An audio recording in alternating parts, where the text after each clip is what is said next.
crafty friends. So today I am sharing a new project using the Crafty Me collection by Doodlebug Design. This is one of the new collections that they just released, and this is my second project that I have created using it. So the first one, I created this adorable little like garland looking tags. Let me get them out. I have them in a little baggie so you can see. If you missed the reel, I posted it over on my Instagram page. So I created like a little shaker card in them. I stitched them all around. Of course, you can use a few stool. I stapled some of the little phrases and created clusters with that new tool, with from the odds and ends, and just little stickers, puffy icons, just different ones. So yeah, so these are the ones that I created, and I love this collection, guys. I don't know if you have gotten a chance to got some of it, but I feel like I need more. Especially because I'm creating all these cute little items and I'm just in love with it. Okay, I even added a little charm here to this one here. It's like a little painting palette, and it's just super adorable. So yeah, so that's my little cards that I made, little garlands. You can my inspiration was some of those little things that you get when you go to a crafty event, like a retreat. That was the inspiration behind this. You know, I feel like you can give this to someone if you go to a crafty event. You can personalize them with your ideas and a tag of their name and just different ways to represent the event that you're going to, right? Super adorable. That was the inspiration behind them, at least. Okay, you see, like retreat, and then you can add some little beads and just make it yours. All right, so today I am here to share this next project that I created. I'm using that collection, and this is a mini album using the pages is just one paper, just a 12 by 12 sheet, and turned out super easy. I will go ahead and at the end of this video show you how I did that. Just making the base of it. I won't embellish with you all because we know we all like different things. We all embellish differently. So at least if I show you how to make the base of it, you can run with it, right? This ribbon here, I got it from Amazon, and I got it because, you know, it has all the colors, and I was like, oh, it goes really good with this collection. I love it, and I have tons of it. And then on the cover, I added a little doodle pop, a little typewriter with some flowers. This little girl is also a little doodle pop, and then this little circle stickers with some puffy icons. Here I just layer the same paper. This is what I wrapped the chipboard with. Then for this one, you will need your 6x8 paper pad. It works great for this little mini album. So when you open it here, the first one here, it's a pocket. This is a piece from one of the ephemera pieces, and I just added some journaling cards. What I did was, this piece is flat, so I created a pocket, then adhere this piece on top of it and embellish. I trim apart some of the cards from the 6x8 paper pad, and then I added some little cut apart flip pages because you can add some little journalings and then add some little 2x2 photos here, or just add little notes of the event, right? When you open it here, you have more spaces for photos. Here you can fit a 4x4 if you want to. I created a little cluster with this little girl. She's so cute. And then I added the word crap with a scissors, and then I created more of those little flip pieces with those cut up parts from the 6x8 paper pad. This is a great way to use that 6x8 paper pad. And of course, you know, I like to add my embellishments on top of a foam adhesive, so it is easier for me to go ahead and tuck those photos when I'm ready printing them. Okay, on the other side, as you can see here, I embellished my cover to look like this, but if you wanted to, you can turn it around so when you open it, it's fine. But I kind of wanted my page to look like this. But if you want your ribbon at the top, that is also an option. You see, you can embellish any way you want. Okay, so on this side, this is the cover page, the back, the front, and then here is more space for more photos. more clusters. It's a girls fun with a little clusters retreat with some little paint brushes and a little washi tape. Right here it says handmade with love. This was really handmade with love. And then on this page I created a little flip page with some black cardstock and also added some one of those embellishments here, and you can add a photo here, and then I just embellished this with some of the cut aparts and more of those ephemera pieces. So what I do is like a zigzag, so it's like boom boom boom, right, when you close them like that. So it goes like in and out, so one in the front, one in the back, and then I just folded this over, and then it has a 1/2 inch gap, I think. But yeah, so stay here so you can see the instructions on how I made the base. I promise you it's super simple. You can give it a try. You know, remember, I always tell you guys, practice makes you better, because when I first started, I didn't know how to make this thing. So yeah, you want to go ahead and add the 1/2 inch gap here at the top, and it looks like this. Turned out super chunky, cute, and ready to give to someone. Or I can add some photos from the retreats that I have been to, that I have taught at, and just document some memories. Okay, bye guys. So stay so you can watch the video, subscribe to my YouTube channel, leave a comment if you have any questions, and thank you for being here. Bye.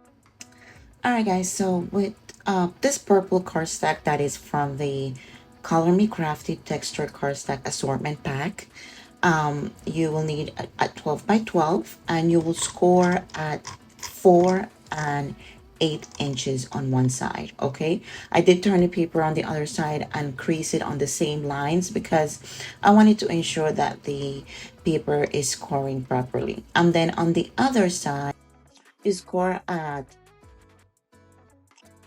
5 3/4 and 6 1/4. Okay, and so one side is 4 and 8, and the other side is 5 3/4 and 6 1/4. Now you're gonna start creasing those papers to ensure that they're folding properly on both ends, both sides.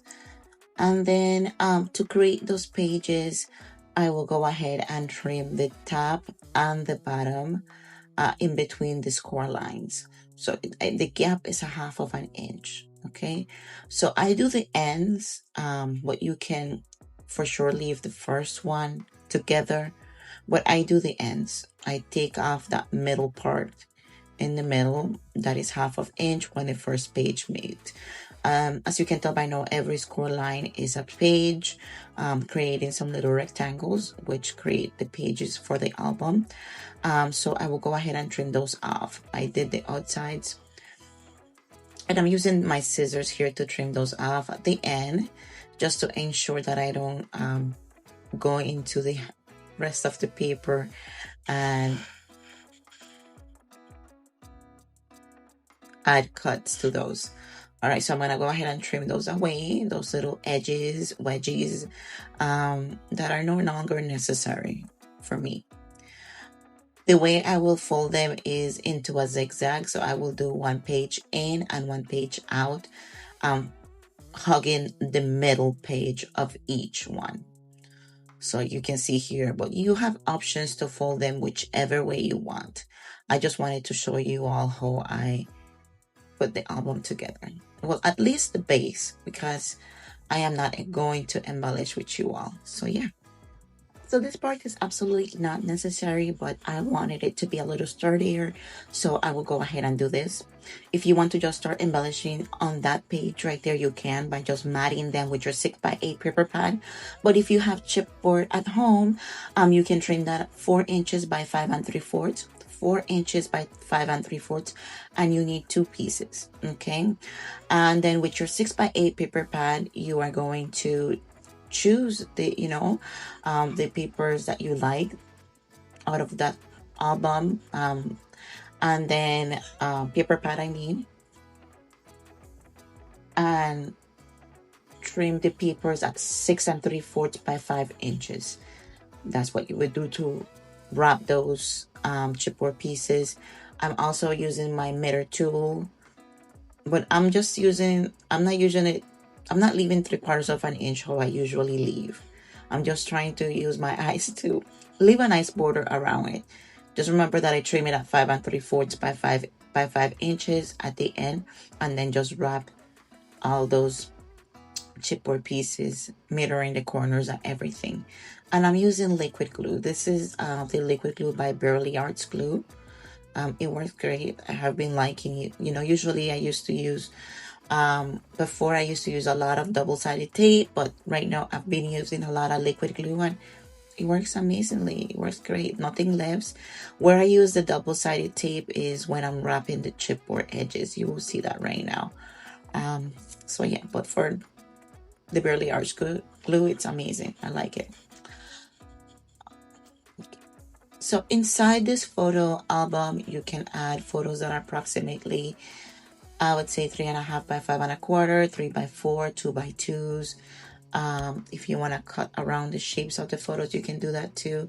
And I did use some doodle pops to embellish the cover of it. And inside the album, I used some of the, you know, bits and pieces, the chit chats, and the odds and ends to embellish with some of the puffy icons and then the mini icons. I pretty much use everything from the collection to embellish, to create little clusters. I like to do that because everything in Doodlebug is always in different sizes. Like the mini icons, the puffy icons, those are a little smaller than ephemera pieces. So I do love to layer those on top of the odds and ends or the chit chats, just to create cute little clusters and bring that, like, you know, effects out, like 3D, make it pretty. Okay, so going back to this album here, you see me marking with the pencil just to trim those corners off. I love using this tool by We Are Makers. It's always by my desk when I'm creating mini albums. So yeah, it just makes sure that the chipboard, when you wrap that chipboard around, doesn't show. If you are a beginner, that's a great tool. I know some people do mini albums from scratch and they don't use that tool. They just do it by memory and the album turns out amazing. But for me, I don't want to take that chance. I kind of always want it to be the same size around every corner to be perfect. And then now I am just going to go ahead and add some double-sided adhesive. This double-sided adhesive you can get from scrapbook.com, a cherry on top, on Amazon. Sometimes I just buy wherever I find the best deal. I have found some really good one at Amazon too, and it's not breaking my pocket. So especially because I go through it so, you know, I go through it so quickly and I'm frequently using it on my different projects. So I want to ensure that I get the best book for it, right? Sometimes when scrapbook.com has sales, I get it there. Cherry on Top has really a good one too, and it's not expensive. And now I'm taking that backing off the double-sided tape with this little tool that I got from one of the crafty ladies at an event, and I love it. I love using it. Now it's part of my routine now. It's with my tools that I use the most. So thank you for that. And then now I'll go ahead and ensure that those little peaks at the ends of the corners are tucked in, so the chipboard is covered, and that is it for now. I want matte papers on the inside of the chipboard because I'm using the same one sheet scored paper to cover it. Okay, it doesn't make sense for us to add a paper. It's going to get covered by that beautiful purple paper already. And I'm just showing you how it goes. Okay, so let's go ahead and wrap that other cover. I'm going ahead and creasing it on the board on my desk, and also using the bone to press that paper in so it's creased nicely and it doesn't tear. You don't want your paper tearing. Do it slowly, do it gently. If you're a beginner, don't go into it too hard. Okay, after a while you're gonna start learning the different tensions for each paper, because I've noticed that each company, their paper pads and their 12x12 sheets are slightly different. You know, Doodlebug has really good paper. Even the 6x8 paper pad has some density to it, which is really good, which I love. All right, so now we have those papers covered. I used that white background with the florals, and then the other one was that beautiful icon paper. It has pretty much every icon that is in the collection for this my crafty paper. Okay, so now I will go ahead and add ribbon to my album to create a closure, and I found this multicolor rainbow color ribbon over on Amazon. I think it was like $6 for all of this. I got it on sale, and you know I will be using this in many projects to come because it's rainbow and it's beautiful. So I'm just adding it at the end with some double-sided adhesive before I add my chipboard. Okay, and then I will also add some liquid glue just to reinforce, to ensure that that is not going anywhere and it's remaining inside. Okay, so look how beautiful that is, and I like the texture of it. It's easy to wrap ribbons, you know, and it's soft and see-through but still colorful. Just looking to see how it's gonna look, making sure that it is the right size.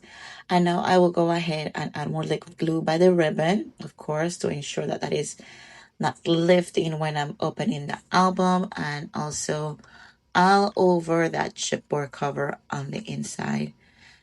Okay, make sure you get the edges of it. You don't want the paper to lift, and you want it secure properly to that chipboard and paper. Okay, and I'm just lifting the paper, you know, ensuring that it is scored, pressing it down, and then just ensure that your paper is centered. Okay, you don't want it to be offside. Repeating the same process to the other side of the chipboard, and this is it, guys. This is how this mini album came together. On the inside, it is up to you. We all have different styles of embellishing and creating clusters and adding. If you already have your photos printed, you don't need to add the photo mats like I did. I'll go ahead and add the blog post in the description box below, so you can go and see photos of it if you have not seen them. I added photo mats. I created little flip pages with the cut out parts from the 6x8 paper pad. Every embellishment that you see clusters, the larger embellishment is usually on foam adhesive, because I like to leave space between the papers to make sure that I can tuck my photos in. I created a pocket where it says making pretty things. That little pocket with the little round wedge opening, that is from the ephemera piece, and I just created a pocket myself, then adhere that on top, and then I added some of the journaling bits from the ephemera pieces. Some of them I created little flip pages on the tags that I also cut away from the 6x8 paper pad. It is up to you to make it fun. So let me know if you like the way we created this base together. From here you can make it yours. Okay, and then for the cover page, like you saw in the beginning, I just created some little clusters with different type of embellishments, puffy icons, doodle pops, some just flat stickers, and layer multiples, leaving about an eighth of an inch. I think I added about 1 to 3 layers of papers from the collection. I trimmed it out about 1/8 of an inch smaller, just to create different layers to the eye. Plus it looks pretty. All right, guys, and yeah, here I was trying to see if I wanted to use those envelopes and cards for flip pages and pockets. I also love doing that sometimes, but then I decided not to. Okay, so yeah, I'll see you all soon. Bye. Take care.